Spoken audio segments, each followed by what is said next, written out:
Hey yo, welcome to our video.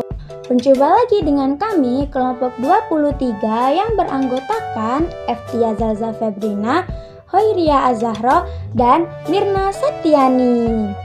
Di video ini kami akan memberikan informasi tentang cara menyimpan bahan pangan dengan baik dan benar, yang tentunya sangat informatif dan sangat-sangat bermanfaat bagi Anda. Simak videonya sampai akhir ya. Cek di Zal. Sebelumnya, apa sih bahan pangan itu? Nah, bahan pangan adalah bahan yang dapat digunakan sebagai bahan makanan yang berasal dari hewani ataupun nabati yang bersifat aman untuk dikonsumsi serta menyehatkan bagi manusia. Tentunya kita harus menyimpan bahan pangan itu dengan baik, bukan? Nah, berikut adalah cara menyimpan bahan pangan dengan baik dan benar. Yang pertama, bersihkan terlebih dahulu. Jika kamu membeli telur di pasaran tanpa kemasan, kamu bisa membersihkannya terlebih dahulu, sebab kotoran yang menempel pada cangkang dapat beresiko memiliki bakteri yang bisa masuk ke dalam telur melalui pori-pori loh. Kamu bisa mencucinya menggunakan air hangat. Cukup bersihkan sebentar dan keringkan. Kemudian simpan di dalam kulkas. Nah, yang perlu diperhatikan, hindari menaruh telur di rak penyimpanan telur di belakang pintu kulkas. Menempatkan telur di balik pintu kulkas dapat membuatnya membusuk lebih cepat. Hal ini dikarenakan pintu dibuka dan ditutup sepanjang hari. Kondisi ini membuat telur mengalami perubahan suhu saat Anda membuka dan menutupnya. Oleh karena itu, jika Anda memutuskan untuk menaruh telur di kulkas, maka Anda perlu menaruhnya di bagian dalam lemari es, di mana suhunya lebih stabil. Yang kedua, simpan dengan kemasan karton. Nah, sejumlah telur ada yang dijual menggunakan karton. Karton tersebut jangan buru-buru dibuang ya. Telur yang disimpan menggunakan karton tersebut bisa tahan lama loh. Karton bisa mencegah telur kehilangan air dan bisa melindungi rasa telur agar tidak berubah. Menurut American Egg Board, telur yang disimpan dalam karton yang dimasukkan ke kulkas akan terjaga kualitasnya hingga 4-5 minggu. Yang ketiga, tidak masalah jika ingin menyimpannya di suhu ruang. Kamu tetap bisa menyimpan telur di suhu ruang, walaupun jadinya tidak akan seawet telur yang disimpan di dalam kulkas.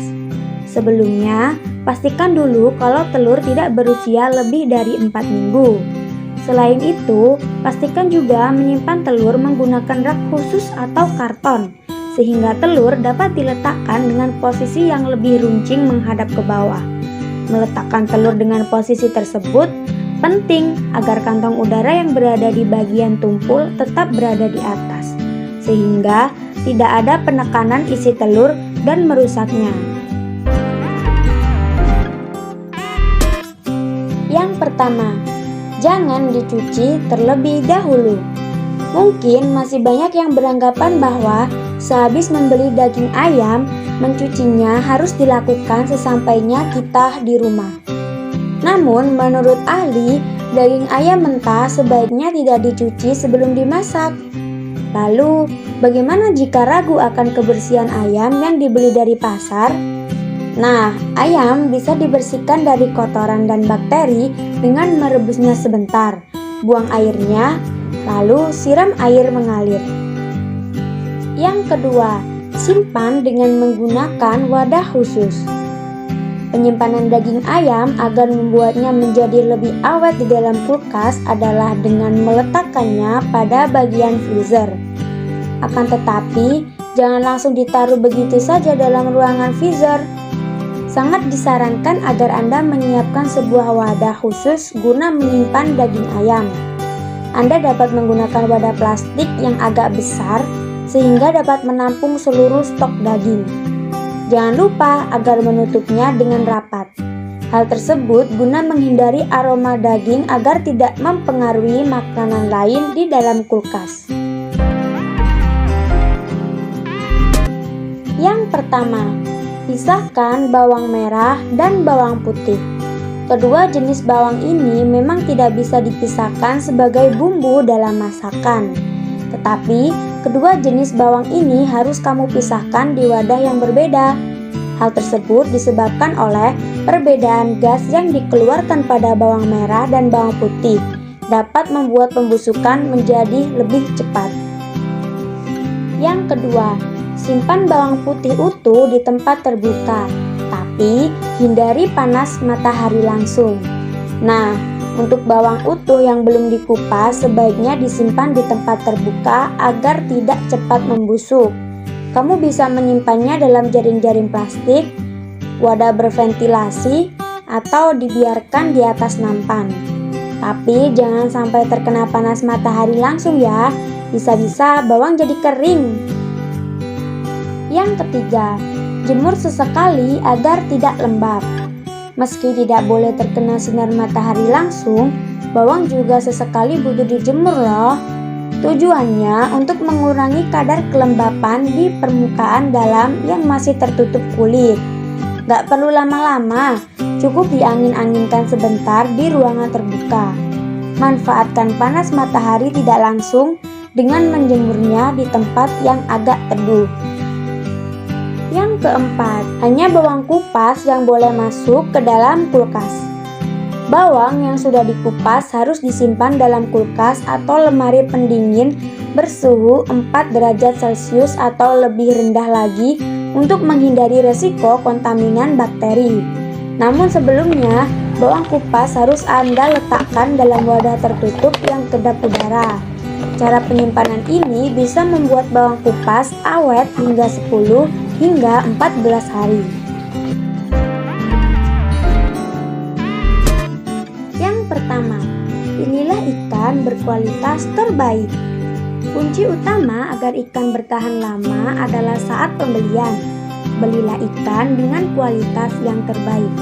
Atau agar jauh lebih mudah, coba tanyakan kepada penjual ikan yang tersedia, seperti dipanen kapan dan memiliki jangka waktu berapa lama. Ini sangat penting agar ikan yang nantinya akan kita konsumsi tetap segar dan bertahan lebih lama. Kedua, bersihkan ikan sebelum hendak disimpan.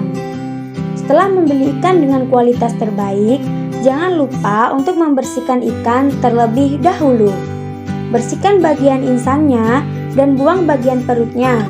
Kemudian cuci hingga bersih dan tambahkan perasan jeruk nipis agar bau amis tidak terlalu tercium. Kamu bisa mengganti jeruk nipis dengan lemon loh bila tidak ada jeruk nipis di rumah. Sebelum dimasukkan di freezer, cara untuk menyimpan ikan yang siap untuk dimasak adalah dengan membumbui terlebih dahulu ikan di dalam wadah tertutup sebelum disimpan di freezer. Nah, cara ini akan membuat bumbu meresap sempurna ke dalam daging ikan. Yang ketiga, simpan di wadah kedap udara. Setelah ikan dibersihkan dan diberikan perasan jeruk nipis, saatnya kita menyimpan ikan tersebut di wadah tertutup yang kedap udara. Bisa kamu simpan di toples atau kotak makanan. Alasan mengapa perlu disimpan di sebuah wadah yang kedap udara adalah untuk mencegah bau amis dari ikan menguar. Kedua, untuk mencegah kemungkinan ikan bergabung dengan bahan makanan yang lain yang ada di dalam lemari es. Yang keempat, simpan di freezer. Cara menyimpan ikan di kulkas agar tahan lama berikutnya adalah menyimpannya dalam freezer. Usahakan untuk menyimpan ikan di lemari pendingin bagian freezer dengan suhu di bawah 0 derajat Celcius. Nah, ikan yang telah membeku di freezer bisa bertahan hingga berhari-hari bahkan berbulan-bulan. Oke, itu dia informasi yang dapat kami sharing ke kalian semua. Tentunya sangat informatif bukan? Nah, jangan lupa like, comment, dan subscribe ya, agar kalian gak ketinggalan informasi dari kami. Say goodbye. Assalamualaikum warahmatullahi wabarakatuh. Bye-bye.